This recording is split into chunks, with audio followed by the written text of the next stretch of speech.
दोस्तों, पाकिस्तान जो दुनिया भर में कहता था कि वो बहुत बड़ा मीडिएटर बन गया है, अचानक से एक झटके में ट्रंप ने पाकिस्तान को मीडिएटर की लिस्ट से निकाल दिया है।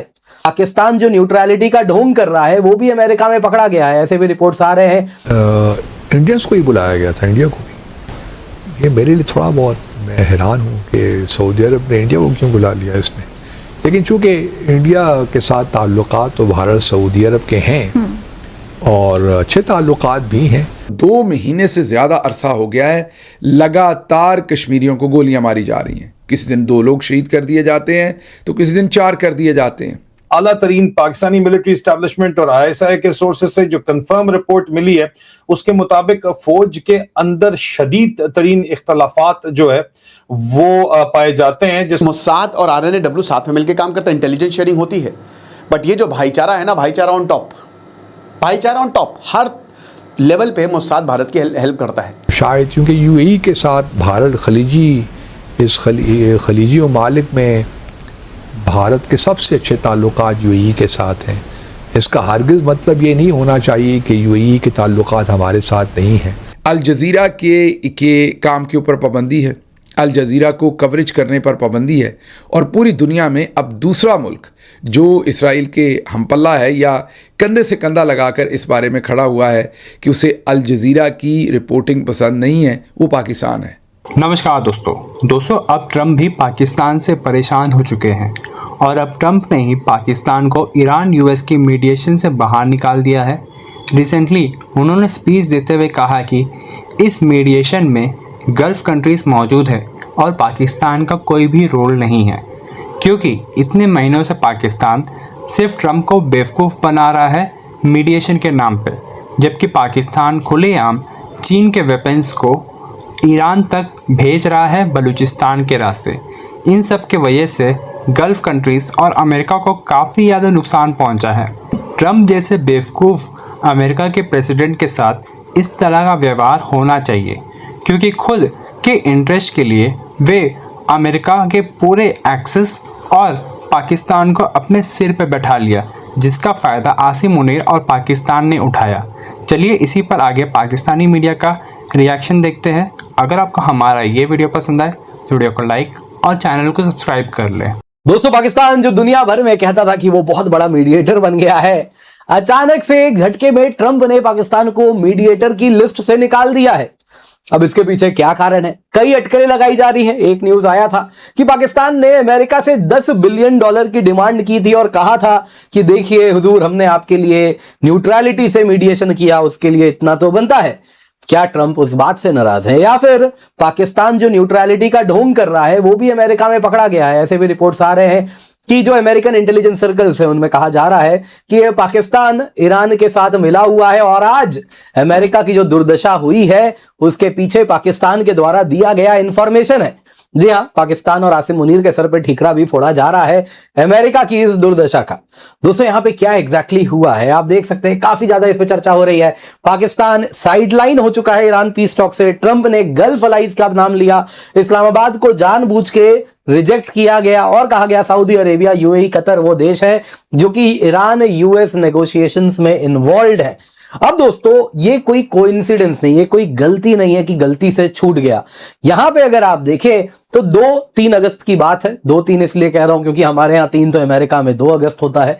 तो ट्रंप ने जब पहली बार कहा कि ईरान पे बड़ा हमला होने वाला था लेकिन वो रोक दिया गया, सेकेंड वर्ल्ड वॉर स्टाइल से बड़ा हमला होता लेकिन हमने रोक दिया क्योंकि सऊदी अरेबिया, UAE, कतर ने कहा कि ऐसा हमला ना करें। ईरान से भी ऐसा सिग्नल आया तो तब लगा कि चलिए पाकिस्तान का नाम नहीं लिया, जरूरत नहीं पड़ी होगी, लेकिन मीडिएशन तो कर ही रहा होगा।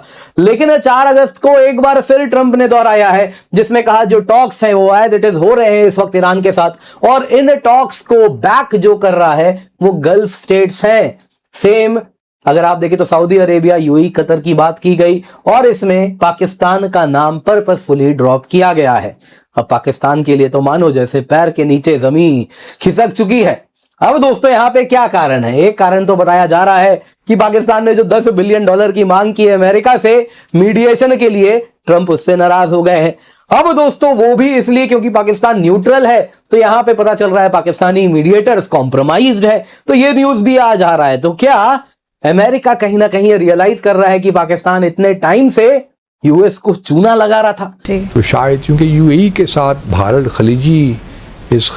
खलीजी ममालिक में भारत के सबसे अच्छे ताल्लुकात यूएई के साथ हैं।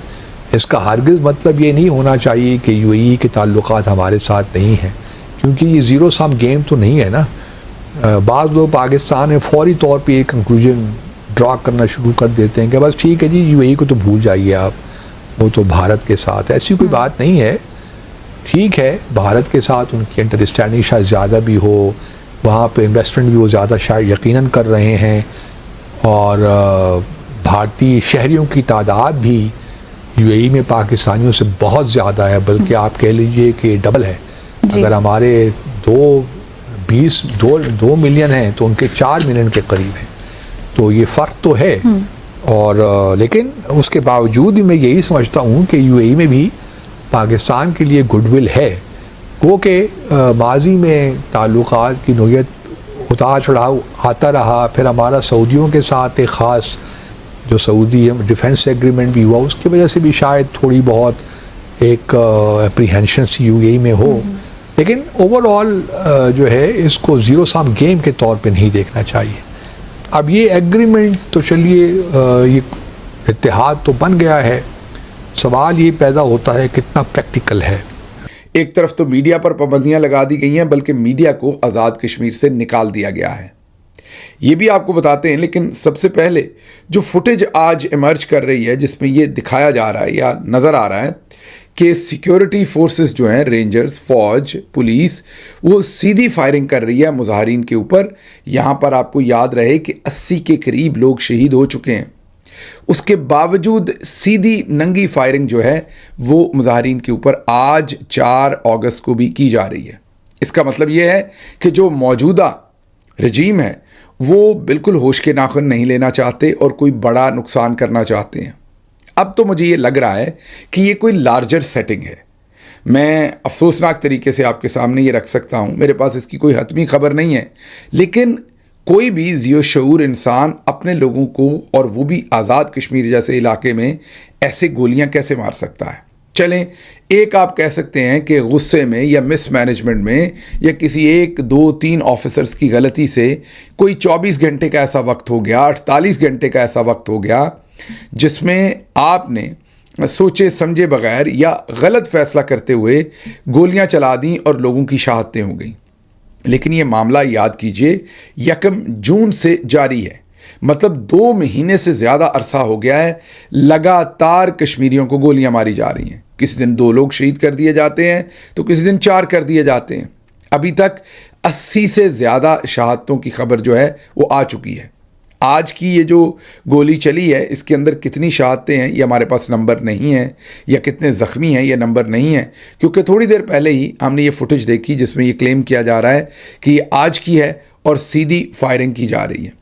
जो मैंने कहा कि लग रहा है कि जानबूझ के किया जा रहा है, पता नहीं कि ये कोई इंटरनेशनल इस्टेब्लिशमेंट के साथ कोई मामला तय हैं कश्मीर में, ऐसे मामलात करके उसके बाद कश्मीर को शायद जो इंडिया ने किया 370 वाला काम वो इधर करने का कोई इरादा है, या इंडिया के साथ ऐसे मामलात हैं कि आपके पास वो कश्मीर, हमारे पास ये वाला कश्मीर। जनरल बाजवा तो यही चाहते थे, वो तो खुल के बात करते थे, बल्कि वो ये सवाल पूछते थे कि कश्मीर ने हमें क्या दिया। ये अल्फाज होते थे उनके, ये मैं कोट एंड कोट आपको बता रहा हूँ।